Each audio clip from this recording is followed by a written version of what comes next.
हरी शरणम गाइस।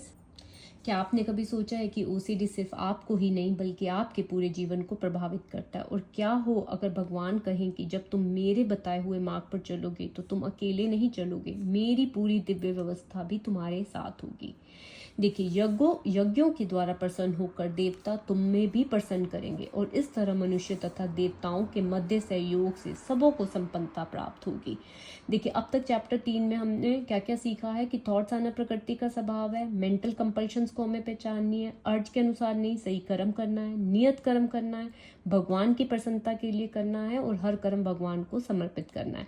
आज हम कर रहे हैं 7वां श्लोक, जहाँ पे ये बताया गया है कि यज्ञों के द्वारा प्रसन्न होकर देवता तुम्हें भी प्रसन्न करेंगे। मीन जब आप भगवान के बताए हुए मार्ग पर चलोगे तो हम उनकी बनाई हुई दिव्य अवस्था के साथ चल रहे होते हैं।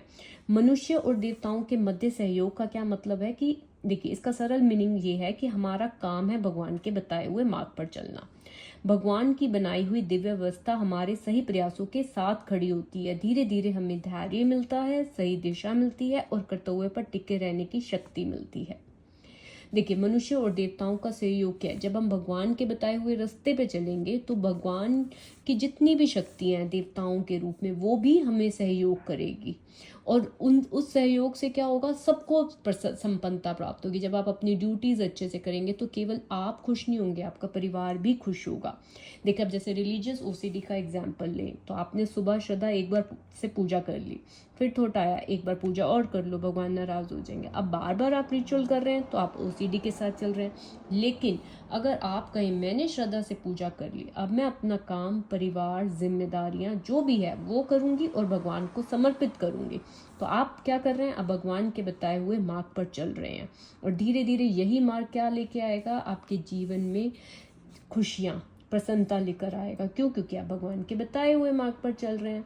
ठीक है, तो अब आपने ये देखना है कि आप किसके सहयोग, आप ओसीडी या डर के साथ चल रहे हैं या भगवान के बताए हुए मार्ग पर चल रहे हैं।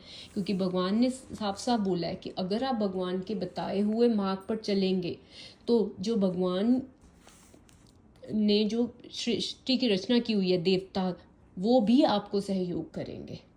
ओके, और सबों को संपन्नता प्राप्त होगी। मीन्स आप और आपकी फैमिली सब खुश रहेंगे। क्यों? क्योंकि आप ओसीडी रिचुअल्स में टाइम वेस्ट नहीं करेंगे, आप अपनी ड्यूटीज करेंगे। ठीक है, इस संसार का संचालन करने के लिए भगवान ने अपनी विभिन्न शक्तियां बनाई है। विभिन्न शक्तियां भी हमें सहयोग करेंगी। कब? जब हम भगवान के बताए हुए मार्ग पर चलेंगे। तो 7वां श्लोक हमें क्या आदेश देता है कि आपको भगवान के